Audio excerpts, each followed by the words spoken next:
الله الرحمن الرحيم الحمد لله رب العالمين والصلاة والسلام والتحية والإكرام على أشرف النبيين وخاتم المرسلين سیدنا و مولانا ابی القاسم محمد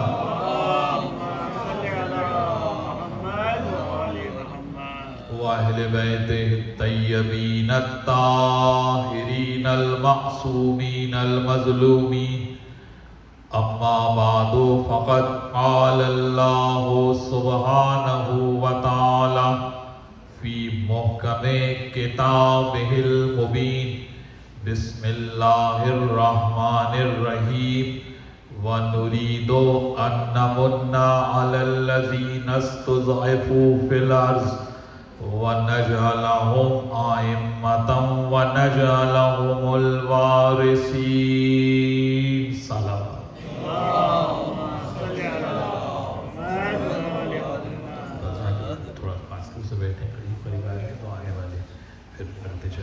دور پڑھنے پہ آواز بلند نہیں صلوات پڑھیں گے روحانیت اللہم صلی علی عزیزان محترم ایام سجادیہ کی دوسری تقریب ہدیہ سماعت ہے سید سجاد کی عظمت بابرکت کو بیان کرتے ہوئے سورہ مبارکہ قصص کی 5ویں آیت مبارکہ کو سرنامہ کلام میں نے بنایا ہے۔ سورہ قصص جو قرآن مجید کا 28واں سورہ 28 سورہ ہے اور اس کی ورس نمبر 5 ہے، جس میں پروردگار ڈیوائن امامت کو بیان کر رہا ہے کہ امام من اللہ ہوگا، امام تم نہیں بناؤ گے بلکہ اللہ کا کام ہے کہ وہ امام بناتا ہے۔ اور یہ آیت دلیل ہے ان کے لیے کہ جو یہ اعتراض کرتے ہیں کہ پیغمبر کے بعد کسی ڈیوائن امامت کا تصور نہیں ہے، اور اگر امام من اللہ ہے تو یہ ختم نبوت کے پیرلل کوئی انسٹیٹیوشن ہے۔ نہیں، ایسا نہیں ہے، امامت خود محافظ ختم نبوت، عقیدہ امامت دلیل ختم نبوت ہے۔ یہی سبب ہے کہ جھوٹے نبوت کے دعوے دار وہیں پر آئے کہ جہاں امامت کا تصور نہیں پایا گیا۔ اہل بیت میں، مکتب اہل بیت کے اندر کوئی جھوٹا نبی، نبوت کا جھوٹا دعوے دار آپ کو نہیں نظر آئے گا۔ جب بھی نبوت کا جھوٹا دعوے دار ملے گا تو وہیں ملے گا کہ جہاں پر تصور امامت نہیں ہوگا، کیونکہ امامت دلیل ختم نبوت ہے اور محافظ ختم نبوت ہے۔ یہی اس آیت میں بیان ہو رہا ہے کہ وَنُرِيدُ أَن نَّمُنَّ عَلَى الَّذِينَ اسْتُضْعِفُوا فِي الْأَرْضِ۔ آیت مبارکہ کو محفوظ کریں، بہت اہم آیت ہے۔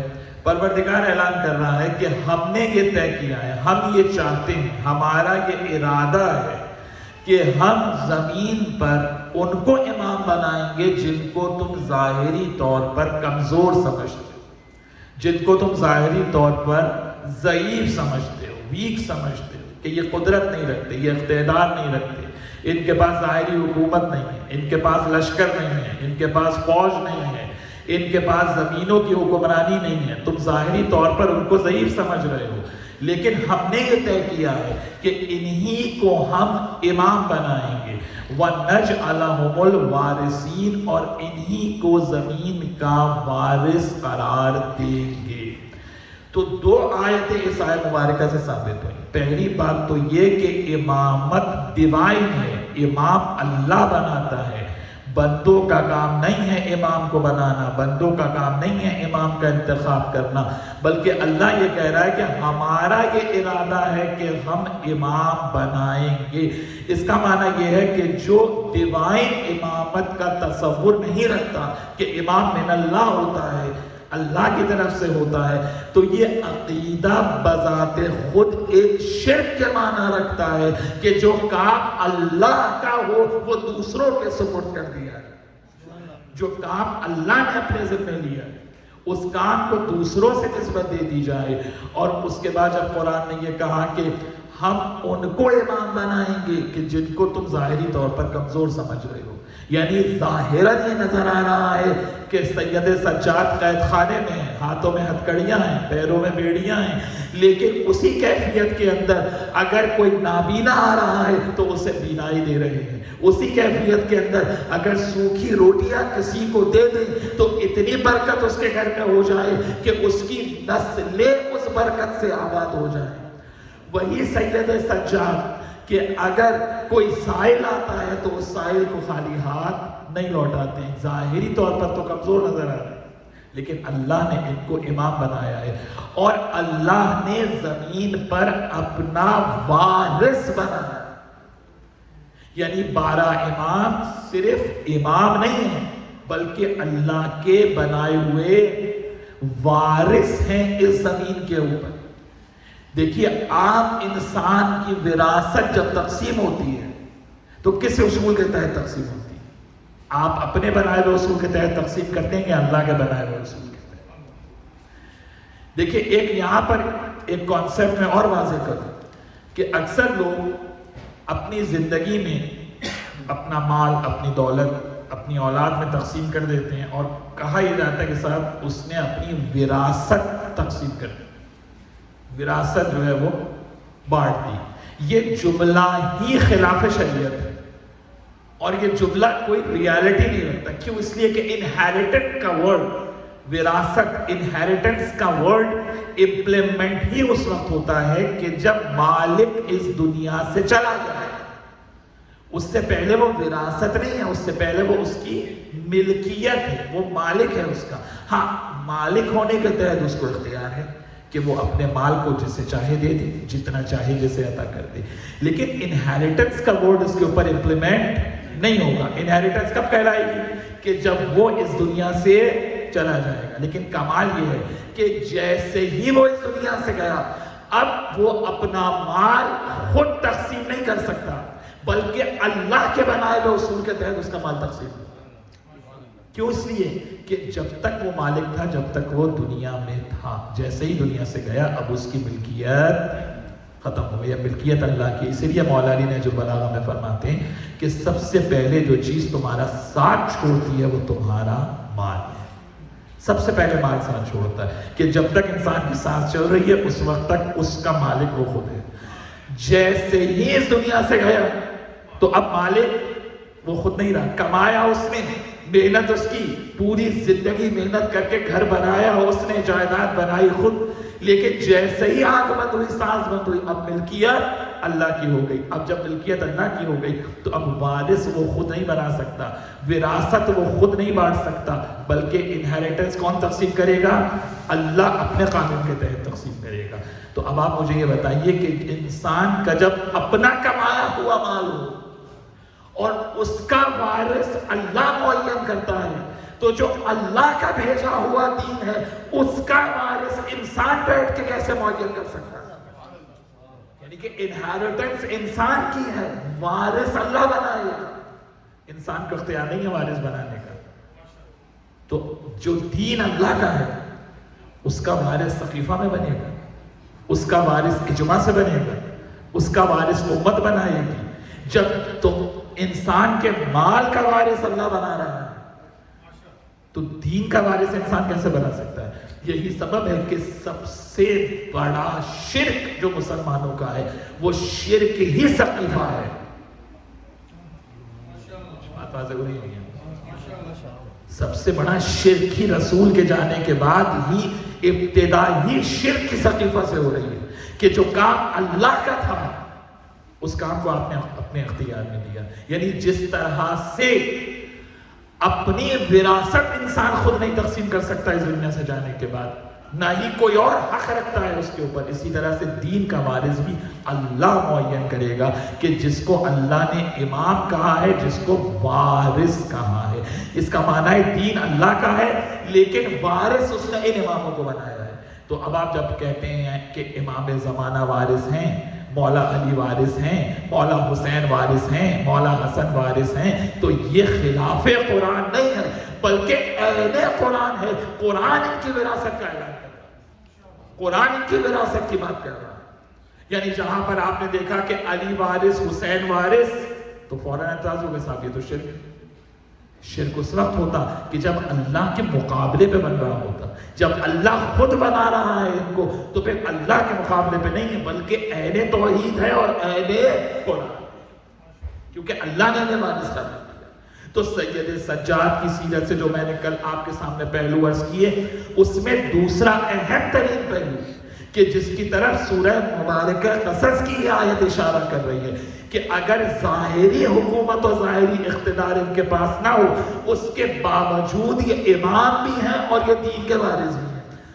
اب جب دین کے وارث ہیں تو دین کے ہر معاملے کو بچانا ان کی ذمہ داری ہے, کیونکہ وارث یہ ہے. اب اگر کربلا میں امام حسین ہیں تو وارث ہیں, بعد کربلا سید سجاد ہیں تو وارث سید سجاد ہیں. اب جب قرآن دیکھیے سورہ ابراہیم میں یہ کہہ رہا ہے کہ الم تری کیف ضرب اللہ مثلا کلمۃ طیبۃ کالشجرۃ الطیبۃ اصلها ثابت وفرعها فی السماء. قرآن میں ہے یہ نہیں کہ اللہ نے ایگزامپل بنایا ہے کلمہ طیبہ کے لیے. کس کو ایگزامپل بنایا ہے؟ شجرہ طیبہ کو. شجر نہیں, شجر کے معنی ٹری ہے, درخت ہے. یہ شجرہ ہے یعنی کوئی لینیج ہے, کوئی پاک و طاہر سلسلہ ہے, نسل بعد نسلیں. اس کو اللہ نے قرار دیا. کس کے لیے مثال بنایا؟ کلمہ طیبہ کے لیے ایگزامپل بنایا. واضح ہو رہی ہے؟ آپ مجھے بتائیے ایگزامپل کس چیز سے دی جاتی ہے؟ کبھی ایسا ہو سکتا ہے کہ آپ ایگزامپل دیں کسی چھوٹی چیز سے؟ ہمیشہ بڑی چیز سے ایگزامپل دی جائے گی یا نہیں دی جائے گی؟ یعنی اگر بہادری کی ایگزامپل دی جائے گی تو کسی بڑے بہادر سے دی جائے گی. اگر کسی کی نالج کے لیے ایگزامپل دی جائے گی تو کسی بڑے انٹلیکچوئل سے دی جائے گی.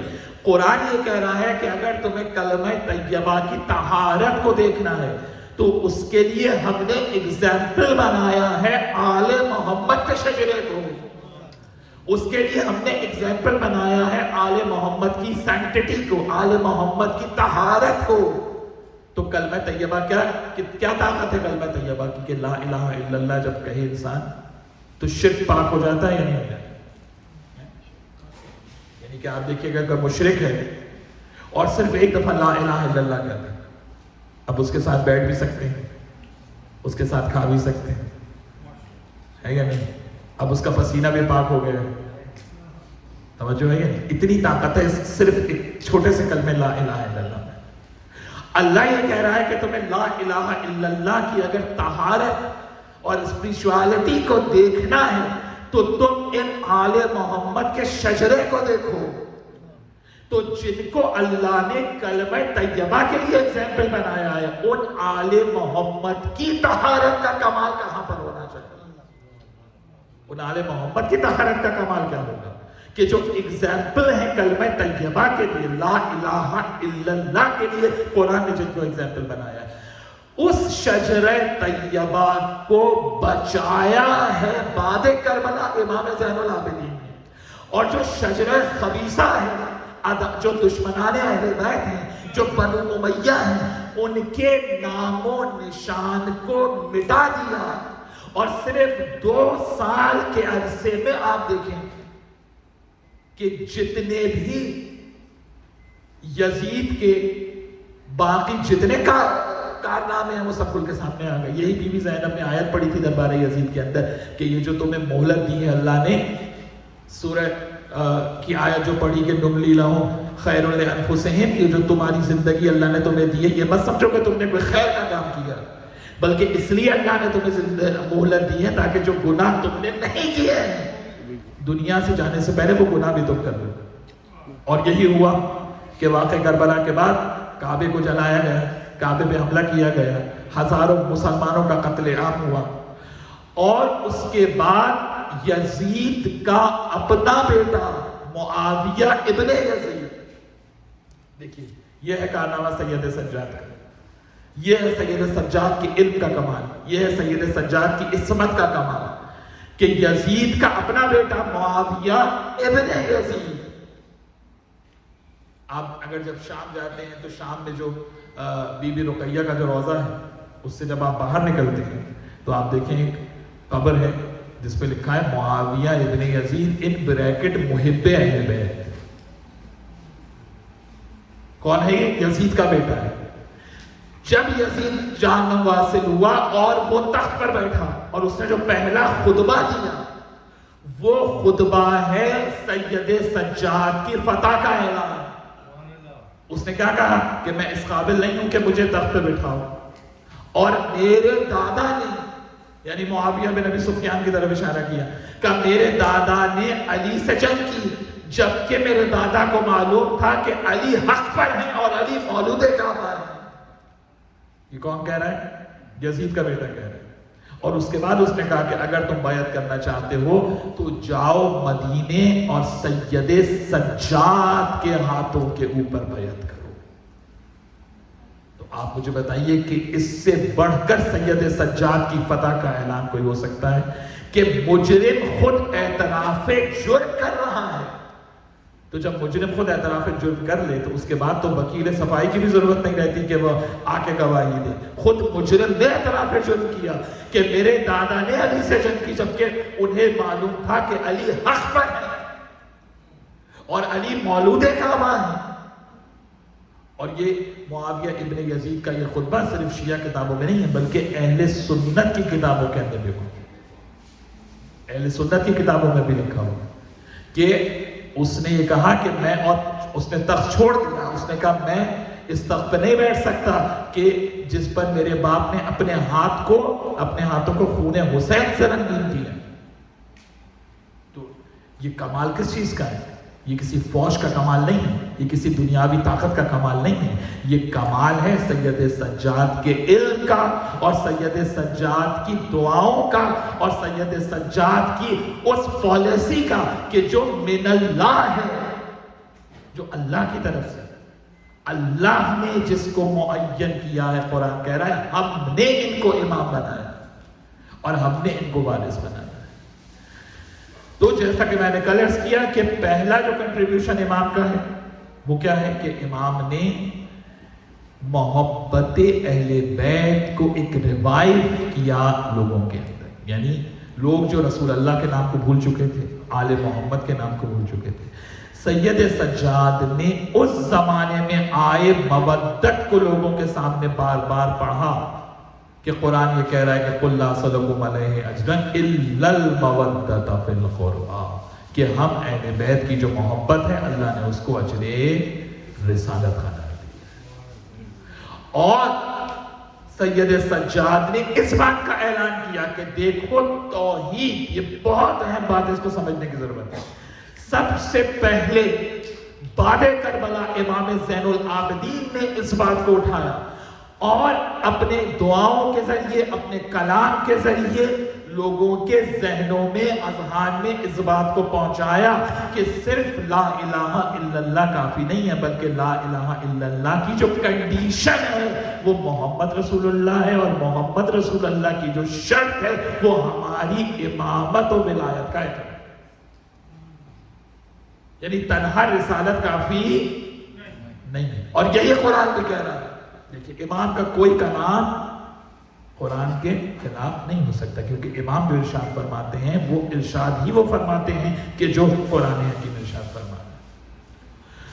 اور اس سے پہلے کہ سید سجاد اہل بیت کی مودت کو لوگوں تک پہنچائے، اس سے پہلے جو امام زین العابدین کا کارنامہ ہے وہ یہ کہ امت قرآن کو بھول چکی تھی۔ آپ دیکھیے کہ جب کہنے والا یہ کہہ رہا ہے کہ کوئی وحی نازل نہیں ہوئی، یزید جب یہ کہہ رہا ہے کہ کوئی کتاب نہیں آئی، کوئی وحی نہیں آئی، یہ سب بنی ہاشم کا ڈھونگ تھا اقتدار کے لیے، تو اس زمانے میں مسلمان کس فکر کے ہوں گے؟ یعنی کوئی اس پہ آبجیکشن نہیں کر رہا، کوئی اس پر احتجاج نہیں کر رہا۔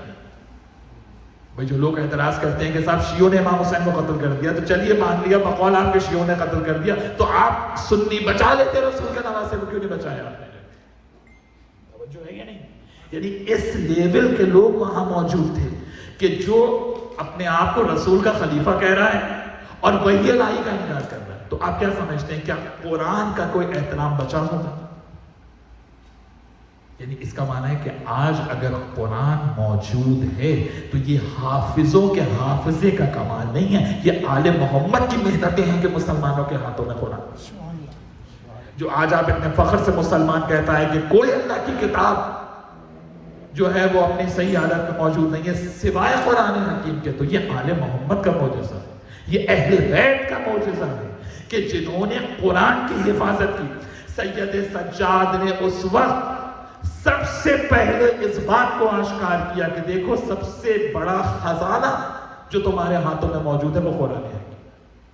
اور سید سجاد کا قول ہے کہ امام فرماتے ہیں کہ قرآن کو جب کھولو تو اس طرح سے کھولو جیسے کوئی خزانہ تمہارے ہاتھ لگا.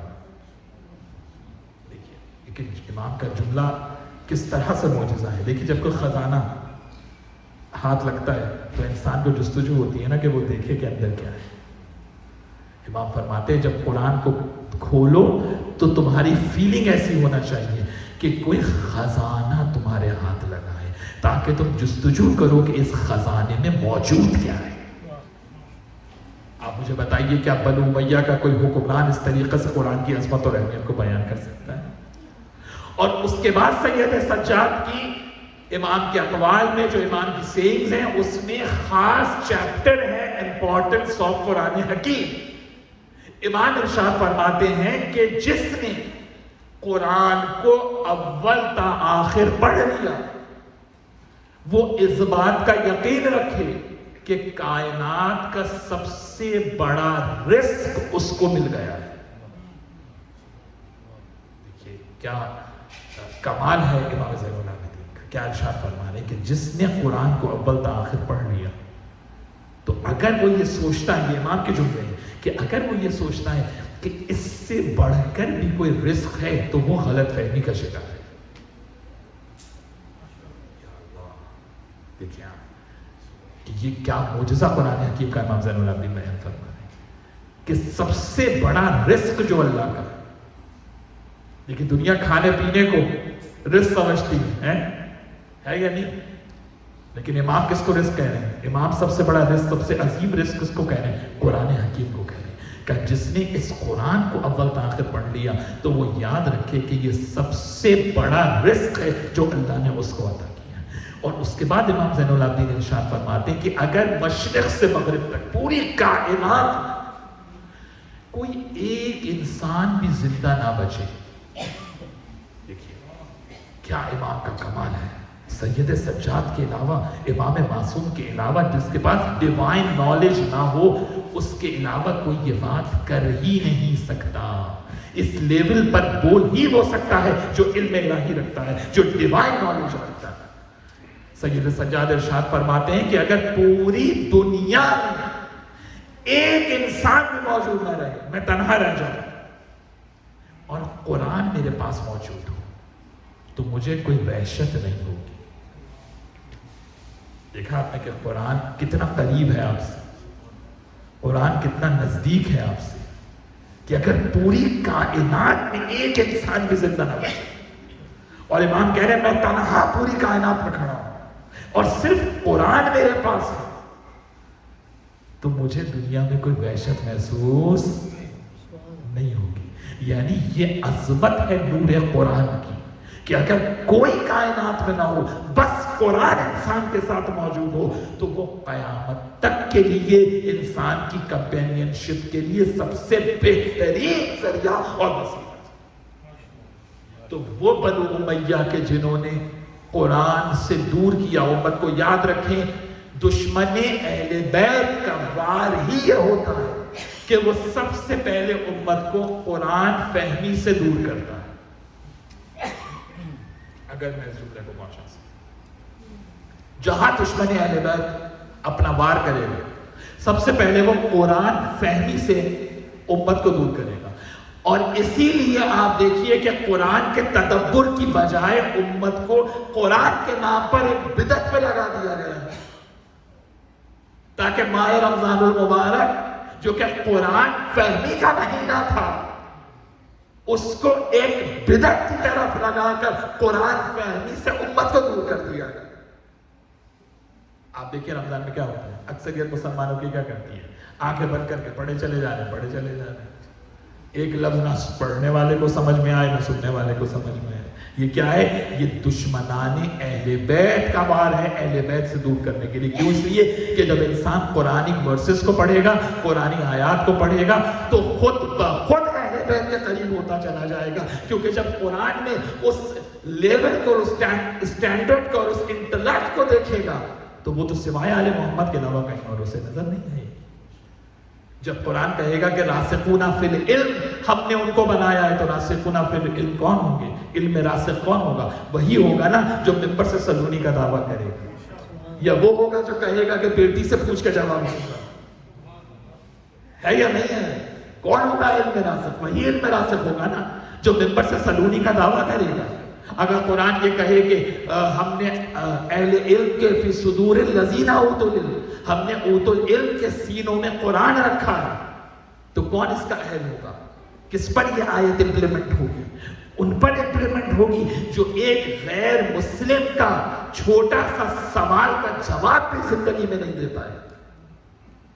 آپ مجھے بتائیے نا، کسی ایک اہل بیت کے علاوہ، دیکھیں یہ چیلنجز ہیں، اس کو دیکھا کریں، جا کے سرچ کیا کریں، کتابوں میں ریسرچ کیا کریں۔ مجھے بتائیے کسی آل محمد کے علاوہ کسی نے ریلیجن سے متعلق کبھی کوئی سوال پوچھا گیا ہو اور کسی نے اس کا رائٹ آنسر دیا؟ یہ چیلنج ہے پوری تاریخ اسلام میں چیلنج۔ بتائیے مجھے کسی خلیفہ نے کبھی کسی سائل کا جواب دیا؟ یہودی آ رہا ہے، جواب علی دے رہے ہیں، اہل کتاب آ رہے ہیں، جواب مولا علی دے رہے ہیں، ملحد آ رہا ہے، جواب مولا علی دے رہے ہیں۔ اسی طرح سے تمام ائمہ کے دور میں آپ دیکھ لیجیے کہ جو بھی اسلام پر حملہ کر رہا ہے تو جواب آل محمد دے رہے ہیں۔ اس کا معنی ہے کہ اسی لیے کہ جو آل محمد کا دشمن ہوتا ہے سب سے پہلے وہ قرآن فہمی سے امت کو دور کرتا ہے۔ اسی لیے آپ دیکھیں جب ابن عباس نے مدینے میں تفسیر قرآن، ابن عباس کو جانتے ہیں عبداللہ ابن عباس جو مفسر ہیں، جب مدینے میں تفسیر قرآن شروع کی تو معاویہ نے ابن عباس کو جا کے یہ کہا کہ ہم نے یہ سنا ہے کہ تم علی کے فضائل بیان کرتے ہو۔ تو ابن عباس نے کیا کہا کہ نہیں، میں علی کے فضائل تو نہیں بیان کرتا، میں تو قرآن کی آیتیں پڑھتا ہوں۔ اور آیت پہ آیت وہ پڑھتے چلے جاتے تھے ابن عباس، اور معاویہ کہتا تھا کہ بھئی یہ آیت کیوں پڑھ رہے ہو، کوئی اور آیت پڑھو۔ وہ آیت تطہیر پڑھتے تھے تو وہ کہتے کوئی اور آیت پڑھو۔ آیت مودت پڑھتے تھے ابن عباس تو معاویہ کہتا تھا کوئی اور آیت پڑھو۔ اس طرح سے 50 آیات مبارکہ ابن عباس نے قرآن سے انتخاب کی، اور ہر آیت پر معاویہ نے یہی کہا کہ بھئی یہ آیت کیوں پڑھ رہے ہو، کوئی اور آیت پڑھو۔ تو پھر ابن عباس نے کیا جواب دیا کہ اگر تم چاہتے ہو کہ علی کے فضائل بیان نہ کیے جائیں تو پھر قرآن پڑھنا چھوڑ دو، کیونکہ قرآن کی ہر آیت میں جو کمالات موجود ہیں وہ علی بن ابی طالب کے فضائل کو بیان کرتے ہیں۔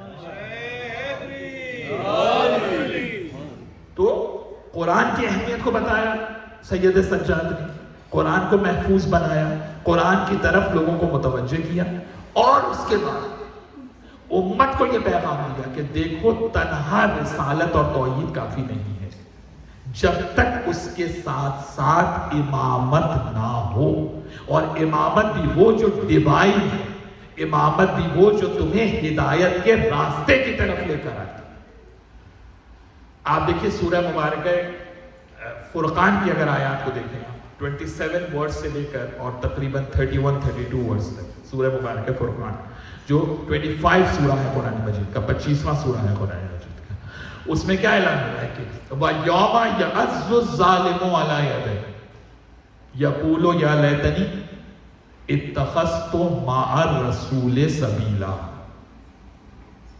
دیکھیے قیامت کے منظر کو بیان کیا جائے کہ وَيَوْمَ يَعَزُّ الظَّالِمُ عَلَى يَدَيْهِ يَقُولُ يَا لَيْتَنِي اتَّخَذْتُ مَعَ الرَّسُولِ سَبِيلًا، کہ قیامت کے دن ایک ظالم کھڑے ہو کے کہے گا اور اپنے دونوں ہاتھوں کو ندامت سے کاٹ رہا ہو، اور کہے گا کہ کاش میں نے قرآن کے ساتھ ساتھ سبیل کو بھی مان لیا ہوتا. بات واضح ہو رہی ہے؟ یعنی ظالم کی تعریف کیا ہے؟ کہ جو رسول کو مانتا ہے لیکن سبیل الہی کو چھوڑ دیتا. اس کا معنی ہے سبیل الہی اور ہے، رسالت اور ہے. ایک ہی چیز کے دو نام نہیں ہیں، کیونکہ وہ یہ کہہ رہا ہے کہ کاش میں نے سبیل کو رسالت کے ساتھ ساتھ مانا ہو. اور اس کے بعد آیت کیا کہہ رہی ہے؟ ورس نمبر 29 کے یا ویلتا لیتنی لم اتخذ فلانا خلیلا، کہ کاش میں نے فلاں شخص کو اپنا دوست نہ بنایا ہوتا. یعنی کبھی کبھی کسی برے کی دوستی بھی انسان کو گمراہ کر دیتی. اور اس دوست نے کیا کیا؟ لقد اضلنی عن الذکر بعد اذ جاءنی وکان الشیطان للانسان خذولا، کہ میرے پاس ذکر میرے قریب آ گیا تھا، ہدایت میرے قریب آ گئی تھی، گائیڈنس مجھے اللہ کی ملنے والی تھی، اور اس نے اس ذکر سے مجھے گمراہ کر دیا. یعنی کبھی کبھی گائیڈنس، ہدایت آپ کے قریب آ جاتی ہے اور کوئی ایسا آ کر آپ کو گمراہ کر دیتا ہے کہ جس کے لیے آپ قیامت میں ندامت کر رہے ہیں کہ کاش اس کو میں نے اپنا دوست نہ بنایا اور اس نے مجھے قیامت میں ندامت کا سامنا کر رہا ہے کہ کاش میں نے اسے دوست نہ بنایا ہوا. لم اتخذ فلانا خلیلا لقد اضلنی عن الذکر بعد اذ جاءنی، کہ ذکر میرے قریب آ گیا تھا اور اس نے مجھے گمراہ کر دیا. اب یہاں سے آیت نمبر 30 سے رسول کی کمنٹری شروع ہوتی ہے. دیکھیں بہت توجہ، سورہ مبارکہ فرقان 25 سورہ. اب اس کے بعد رسول کی کمنٹری شروع ہوئی. یہاں سے رسول کی انٹری ہے. وَقَالَ الرَّسُولُ، اور رسول کہیں گے إِنَّ قَوْمِ اتَّخَذُوا هَذَا الْقُرْآنَ مَهْجُورًا، کہ میری قوم نے، میری امت نے قرآن کو سیپریٹ کر دیا تھا. مشکل تو نہیں ہو رہی ہے بات؟ ذرا سا درود پڑھنا.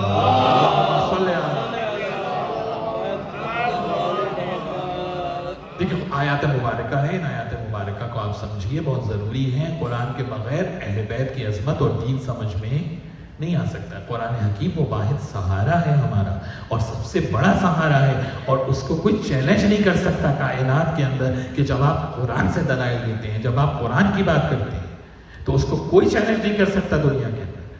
یعنی قرآن یہ کہہ رہا ہے کہ رسول محشر میں اللہ سے کہیں گے کہ میری امت نے اتنا قوم اتخذوا هذا القرآن مہجورا، میری امت نے قرآن کو سیپریٹ کر دیا تھا. اب آپ جا کے دیکھیے، آپ یوسف علی کا ٹرانسلیشن دیکھیے، آپ جناب علی پکتھال کا ٹرانسلیشن دیکھیے، اور دوسرے آپ ٹرانسلیشن دیکھیے. کیا ٹرانسلیشن کرتے ہیں کہ صاحب قرآن کو جو ہے وہ نگلیکٹ کر دیا تھا، ابینڈن کر دیا تھا. نہیں، مہجورہ کے معنی نگلیکٹ نہیں ہے. آپ کہتے ہیں نا ہجر، فراق، ہجر کے کیا معنی ہے؟ سیپریٹ کر دیں گے، ہے کیا نہیں؟ اس کا معنی ہے اللہ نے قرآن کے ساتھ کسی چیز کو چھوڑا تھا، امت نے اس کو الگ کر دیا. جو ہے دیکھیے کس طرح سے قرآن بیان کر رہا ہے کہ ظالم قیامت میں اس بات پہ ندامت کر رہا ہے کہ رسول کہہ رہے ہیں کہ اس امت نے قرآن کو ہجر زدہ بنا دیا تھا، اس قرآن سے سیپریٹ کر دیا تھا اس قرآن کو. اس کا معنی ہے کوئی تو چیز چھوڑی تھی نا رسول نے قرآن کے ساتھ. اس امت نے سب سے بڑا ظلم یہ کیا کہ اس کو قرآن سے علیحدہ کر دیا، اس کو قرآن سے الگ کر دیا. اور ظالم ہی وہ ہے کہ جو قرآن کو الگ کر دے اس شے سے جو رسول قرآن کے ساتھ چھوڑ کے گئے ہیں. رسول کیا چھوڑ کے گئے ہیں؟ ایک ہی چیز تو چھوڑ کے گئے، انی تارکم فیکم مستقلین کتاب اللہ و عطرتی اہل بیتی ما ان تمسکتم بہما لن تضلوا بعدی ابدا، کہ میں قرآن اور اہل بیت تم میں چھوڑ کے جا رہا ہوں، جو ان کو تھامے گا وہ گمراہی سے بچ جائے گا. وارثین قرآن اہل بیت علیہ السلام پر بلند تر صلوات. اللہم صلی علی محمد و آل محمد. جو ہے آپ غور سے سنیں لیکن اتنا غور سے نہ سنیں کہ میں پڑھنے میں مجھے مشکل ہو جائے. اتنا بھی غور نہ کریں. دور پڑھے باقاعدہ.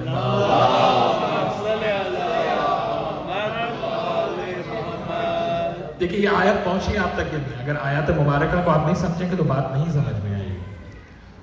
ایک مرتبہ دور پڑھنے کے بعد دیکھیے ورس نمبر 27 ہے سورہ فرقان کی, 28 ہے, 29 ہے اور 30 ہے. میں گزارش کروں گا نوجوانوں سے کہ ان آیات کو جا کے ریویو کریں, ان آیات کو دیکھیں اور اپنی عادت بنائیں کہ مجلس کے بعد جو آیات مبارکہ پیش کی جائیں ان کو جا کے ایک ہوم ورک کیا کریں. اب تو دیکھیں موبائل ہے نا, اب تو اپنی زحمت نہیں ہے, آپ کو نکالیں موبائل میں, ان آیات کو دیکھیں اور اسپیشلی جو انگلش ٹرانسلیشن ہوئے ہیں ان کو دیکھیں اور دیکھیں کہ کس طرح سے خیانت کی گئی ہے, کس طرح سے ٹیمپرنگ کی گئی ہے ٹرانسلیشن کے اندر, تاکہ آپ کو اہل بیت سے دور کیا جائے, علم اہل بیت سے آپ کو دور کر دیا جائے. اور جتنے خیانت امت نے کی ہے وہ ساری کی ہی قرآن کے اندر ہے, کیونکہ قرآن جیسے ہی انسان نور قرآن تک پہنچتا ہے فوراً وہ اہل بیت تک پہنچ جاتا ہے. تو اگر اہل بیت سے امت کو دور کرنا ہے تو قرآن سے امت کو دور کر دیا جائے. اسی وجہ سے سید سجاد نے جو پہلا کارنامہ امام کا ہے وہ یہ ہے کہ امت کو قرآن کی طرف متوجہ, قرآن کی اہمیت کو بتایا امام زین العابدین. اور قرآن کے ساتھ ساتھ کیا ہے, سبیل الہی. دیکھیں دو چیزیں ان آیات مبارکہ سے پتہ چلی ہمیں سورہ فرقان کی. ذرا سا میں توجہ کروں گا کہ اگر یہ آیات پہنچ جائیں تو یہ بہت بڑا مسئلہ آج آپ کے سامنے ہو جائے گا. پہلی آیت کے اندر دیکھیے کیا کہہ رہا ہے, ظالم و یوم یعض ظالم علی یدیہ یقول یا لیتنی اتخذت مع الرسول سبیلا, کہ کاش میں نے رسول کے ساتھ ساتھ سبیل الہی کو تھام لیا ہوتا. اس کا معنی ہے رسالت اور ہے, سبیل الہی اور ہے. ایک یہ میسج ملا آپ کو. دوسرا میسج کیا ملا کہ رسول یہ کہہ رہے ہیں کہ میری قوم نے اس قرآن کو سیپریٹ کر دیا تھا اس چیز سے جس کو میں نے قرآن کے ساتھ رکھا تھا, یعنی اہل بیت کو چھوڑ دیا تھا اور صرف قرآن کو تھامنے کا دعویٰ کیا تھا. اس کا معنی ہے کہ جو کہے کہ ہمارے لیے فقط قرآن کافی ہے وہی سب سے بڑا ظالم ہے, اور جب ظالم ہوگا تو بس میں رسول سے نکالا جائے ہے یا نہیں, کیونکہ قرآن کو تھامے گا اور اہل بیت کو چھوڑ دے گا تو قرآن کیا کہہ رہے کہ وہی تو ظالم ہے کہ جس نے قرآن کو سیپریٹ کر دیا اس سے جو ہم نے قرآن کے ساتھ رکھا تھا. اور دوسری چیز کیا ہمیں پتہ چلی کہ ظالم اسے کہتے ہیں جو رسالت کے ساتھ ساتھ سبیل الہی کو نہیں مانتا. تو اب قرآن میں ہمیں ڈھونڈنا پڑے گا نا کہ سبیل الہی کیا ہے, تاکہ ہمیں پتہ چلے کہ ظالم کہتے کسی ہیں, سبیل الہی کیا ہے قرآن کے اندر. تو دیکھیے اسی سورہ فرقان کی ورس نمبر 57 میں آپ کو سبیل الہی کا تذکرہ ہے. سورہ فرقان سورہ نمبر 25 ہے, ورس نمبر ہے 57 کہ قل ما اسلکم علیہ من اجر الا من شاء ان یتخذ الی ربہ سبیلا, کہ میں تم سے کوئی اجر رسالت نہیں چاہتا, لیکن اگر تم رسالت کی اجرت دینا چاہتے ہو تو تم اللہ کی سبیل کو تھام لو. توجہ ہے. دیکھیے اگر آیت سے آیت کو ملائیں گے تو نتیجہ آپ کے سامنے آئے گا. شروع کی آیات کے اندر اللہ کیا کہہ رہا ہے کہ میری امت نے رسول کو تھاما اور سبیل کو چھوڑ دیا, اور ایسا کرنے والا کون ہے, ظالم ہے. تو ہمیں دیکھنا ہوگا نا کہ یہ سبیل الہی ہے کیا, کہ رسالت کو تھامنے کے باوجود اگر سبیل کو انسان نہ تھامے تو ظالم ہو جاتا ہے. اور وہ سبیل کیا ہے, وہ سبیل ہے رسالت کی اجرت, کہ میں تم سے کوئی اجر رسالت نہیں چاہتا. قل ما اسلکم علیہ من اجر الا من شاء ان یتخذ الی ربہ سبیلا, کہ اگر تم رسالت کی اجرت دینا چاہتے ہو تو صرف ایک طریقہ ہے کہ میری سبیل کے اوپر آ جاؤ. اس کا معنی ہے کہ رسالت کے ساتھ سبیل کو ماننا ہے.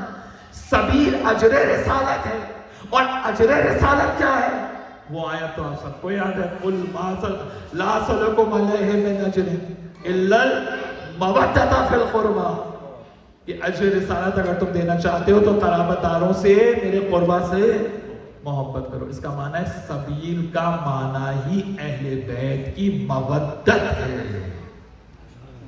سبیل کا معنی ہی اہل بیت کی مودت ہے, اہل بیت کی محبت ہے. ذات اہل البیت سبیل الہی ہے. تو اب اگر سورہ فرقان کی آیت کا آپ ترجمہ یہ کریں کہ قیامت کے دن وہ ظالم ندامت کرے گا جو کہے گا کاش میں نے رسول کے ساتھ ساتھ اہل بیت کے دامن کو بھی تھام لیا ہوتا. ماشاءاللہ. تو دیکھیں جب آیات قرآنی کو آپ پڑھتے ہیں اور لفظ اہل بیت کا امپلیمنٹ سوائے پنجتن کے علاوہ کسی جگہ کسی اور کے لیے آپ کو ملے گا ہی نہیں.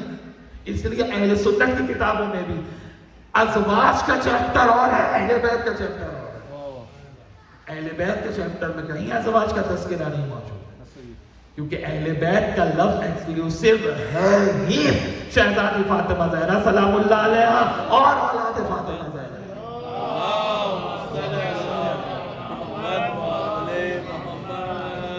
تو اب آپ دیکھیے کہ اس صورتحال کے اندر کہ جہاں پر ہمیں قرآن اس طریقے سے اہل بیت کی عظمت اور شان کو بیان کرتا ہے. اب آپ دیکھیں جناب کہ ذرا سا اگر کرنٹ افیئرس میں نگاہ کریں تو بھائی وہ ایک بل پاکستان میں منظور ہوا. اچھا، جو مجھے اطلاعات ملی ہیں کہ اس وقت سینٹ میں کل 8 افراد موجود تھے جب وہ بل پاس کیا گیا. دیکھا آپ نے ثقیفہ کی مینٹلٹی کہ چھپ کر جرم کیا جاتا ہے.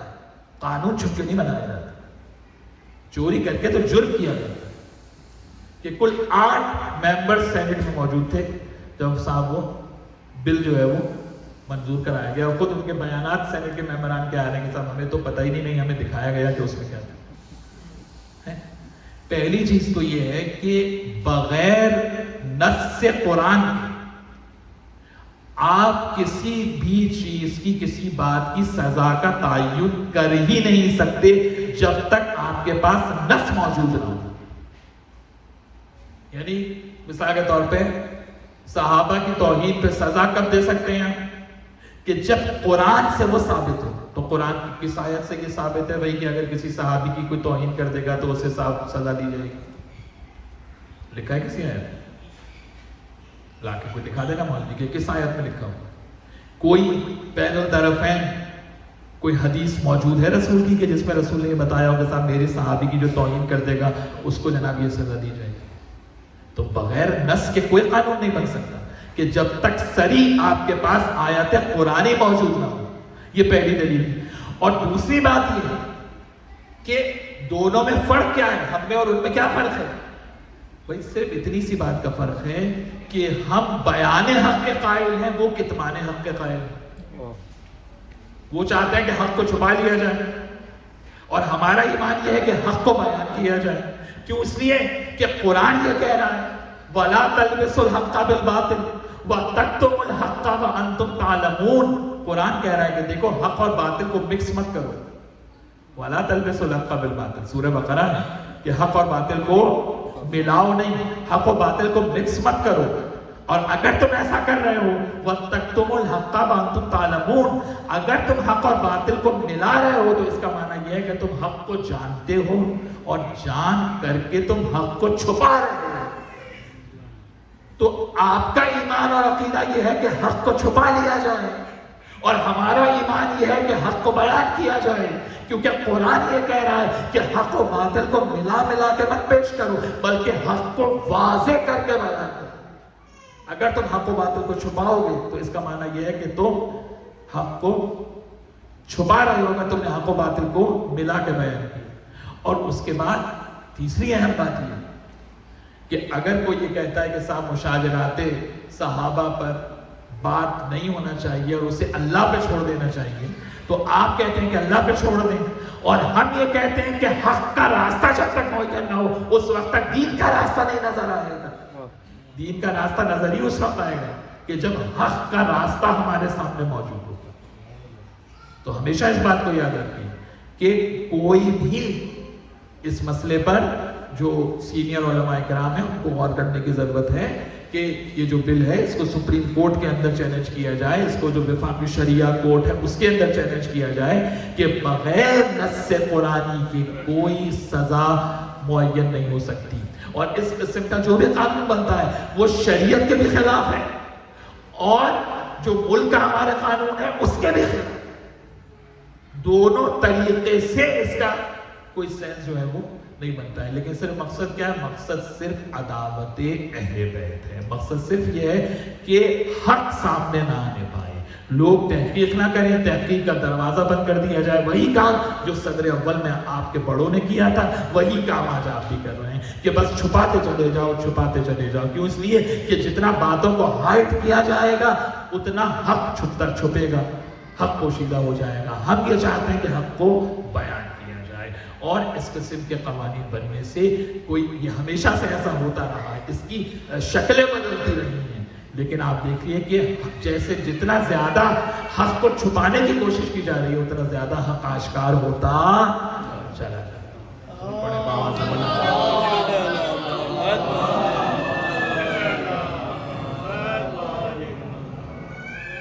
تو آج دیکھیے کہ ہم نے کن کن چیزوں کو ڈسکس کیا. سب سے پہلے جو میں نے بتایا آپ کو کہ عظمت قرآن کو سید سجاد نے بیان کیا, کیونکہ قرآن کی عظمت جب واضح ہوگی تو پھر اہل بیت کی عظمت واضح ہوگی. دوسرا کنٹریبیوشن سید سجاد کا کہ اہل بیت کی مودت کو جو اللہ نے عجب رسالت بنایا ہے اور توحید و رسالت کی شرط قرار دیا ہے, اس شرط کو سید سجاد نے لوگوں کے سامنے آشکار کیا, اپنی دعاؤں کے ذریعے آشکار کیا, اپنے اقوال کے ذریعے آشکار کیا. اور تیسرا کام جو سید سجاد نے کیا وہ یہ کہ بنو امیہ کا اصلی چہرہ دنیا کے سامنے آشکار. اور اس کی سب سے بڑی دلیل جو میں نے آپ کو دی وہ خود یزید کے بیٹے کا خطبہ ہے کہ اس نے اپنے باپ دادا کے تمام جتنے گناہ تھے ان سب کا اعتراف کیا دنیا کے سامنے. اور اسی وجہ سے آپ دیکھیں کہ اس زمانے میں جب سید سجاد اپنی ولایت کا اعلان کرتے تھے تو وہ اعلان ایسا نہیں تھا کہ وہ بے اختیار ہو, بلکہ اختیار ولایت اس میں ہو. جیسے کہ عبداللہ ابن عمر سید سجاد کے پاس آتا ہے اور کہتا ہے کہ ہم نے یہ سنا ہے کہ آپ یہ دعویٰ کرتے ہیں کہ حضرت یونس نے, کیونکہ آپ کے جد علی بن ابی طالب کی ولایت کے اقرار میں تردد کیا تھا تو اللہ نے حضرت یونس کو مچھلی کے پیٹ میں قید کر دیا ہے. دیکھیں آپ, اس کا معنی ہے کہ سید سجاد اس لیول پہ جا کے بھی فضائل امیر المومنین کو اس زمانے میں بیان فرما رہے ہیں. اس سے ہمیں کیا پیغام ملتا ہے کہ جہاں تقیہ کا موقع ہوتا ہے وہاں تقیہ کرنا ہے, اور جہاں کھل کے فضائل کو بیان کرنا ہے وہاں کھل کے